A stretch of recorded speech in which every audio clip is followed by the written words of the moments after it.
हरिः लोकाभिरामं रणरङ्गधीरं राजीवनेत्रं रघुवंशनाथं कारुण्यरूपं करुणाकरं तं श्रीरामचंद्रं शरणं प्रपदे। मानस प्रेमियों, श्री रामचरितमानस में भगवान के गुणगान वर्णन संग्रह में आपका स्वागत है। पूर्व भाग में अयोध्या कांड दोहा क्रमांक 100 से लेकर के 102 तक में आए भगवान के गुणगान का वर्णन सुना। अब आज दोहा क्रमांक 103 से लेकर के 109 तक में आए भगवान के गुणगान का वर्णन सुनेंगे।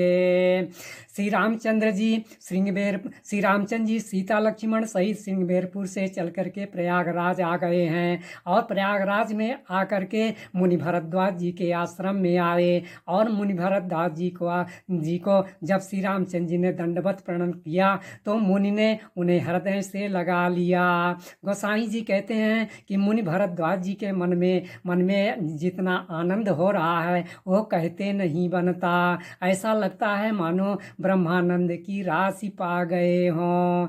तब प्रभु भरद्वाज पहीं आवे करत दंडवत मुनि उर लावे। मुनि मन मोदन कछु कही जाई ब्रह्मानंद राशि जनु पाई। तब श्री रामचंद्र जी ने मुनि भरद्वाज जी के सुंदर यश का करोड़ों भांत से कह करके सबको सुनाया। तब रघुवर मुनि सुजसु सुहावा कोटि भांति कही सब ही सुनावा।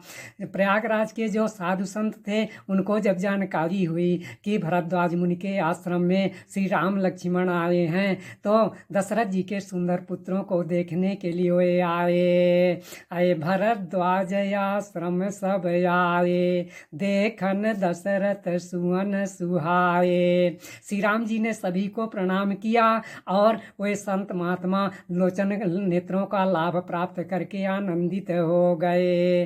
राम प्रणाम कीन्ह सब काहू मुदित भये लही लोयन लाहू।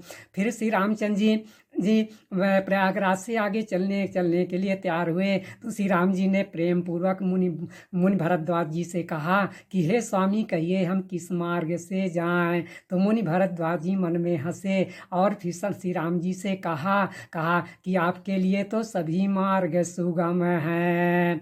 राम स प्रेम कहो मुनि पाही नाथ कहिए हम के ही मग जाही। मुनि मन बिहसी राम सन काही सुगम सकल मग तुम कहूँ आई। तब मुनि भरद्वाज जी ने 4 ब्रह्मचारियों को साथ दिया या जिन्होंने बहुत जन्मों तक सब पुण्य कार्य किए थे, बहुत से पुण्य कार्य किए थे।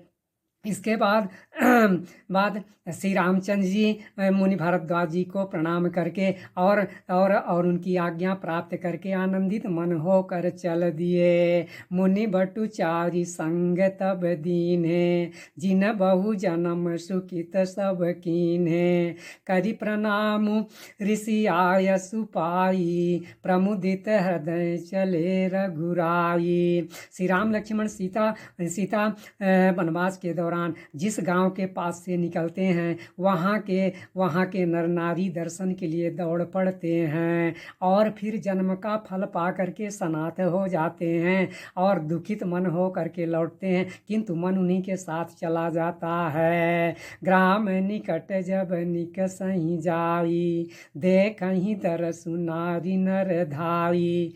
होहि सनाथ जन्म फल पाई फिरहि दुखित मनु संग पठाई। इसके बाद श्री राम जी ब्रह्मचारियों के साथ में यमुना जी के किनारे पहुंच जाते हैं। तब श्री राम जी ने विनय पूर्वक तथा उनकी सब मनोकामनाओं को पूर्ण करके उन ब्रह्मचारियों को विदा कर देते हैं और फिर श्री रामचंद्र जी यमुना नदी उतर करके स्नान करते हैं जिसका जल श्री राम जी के शरीर के समान श्यामला है। विदा किए बटु विनय करी फिरे पाई मन काम उतरी नहाए जमुन जल जो शरीर सम श्याम। इस प्राचार्य के वर्णन का ही विश्राम आगे का वर्णन सुनाया जाएगा। धन्यवाद।